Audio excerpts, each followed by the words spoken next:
Opinion টাইমসে আপনাদের সকলকে স্বাগত। আমি এআই সাহেব রয়েছি আপনাদের সাথে। অবৈধভাবে গাঁজা পাচার করার আগে গ্রেপ্তার ৩।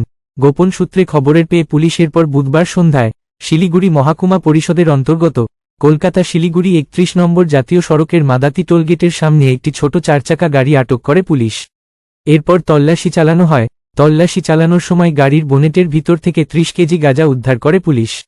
এই ঘটনায় ৩ জনকে গ্রেফতার করা হয়। সকলেই কোচবিহারের দিনহাটার বাসিন্দা বলে জানা গেছে। তবে এই গাঁজা কোথা থেকে কোথায় পাচার হচ্ছিল, পুরো ঘটনার তদন্ত শুরু করেছে ফাঁসিদেওয়া থানার পুলিশ। ধৃতদের বৃহস্পতিবার শিলিগুড়ি মহকুমা আদালতে তোলা হবে। তদন্তের স্বার্থে আদালতের নিকট ৭ দিনের পুলিশি হেফাজতে নেওয়ার আবেদন জানানো হয়েছে বলে জানা গেছে। এখন এই পর্যন্ত।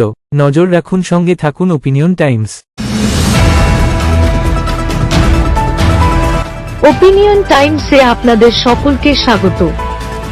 পশ্চিমবঙ্গে এই প্রথম বাংলা নিউজ পোর্টাল। আমি এআই দিয়াসিনী, আর আমার সাথে আছে আমি এআই আদিত্য।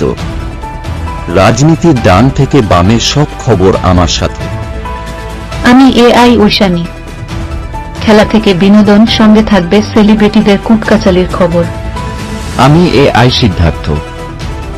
বাজার অর্থনীতি থেকে রাজনীতির ওঠাপড়া, কুর্সি বদলের সব খবর আমার সাথে। আমি এআই দীপ্তি, থাকবো আপনাদের সাথে।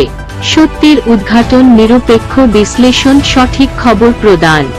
সঙ্গে থাকুন, দেখতে থাকুন ওপিনিয়ন টাইমস।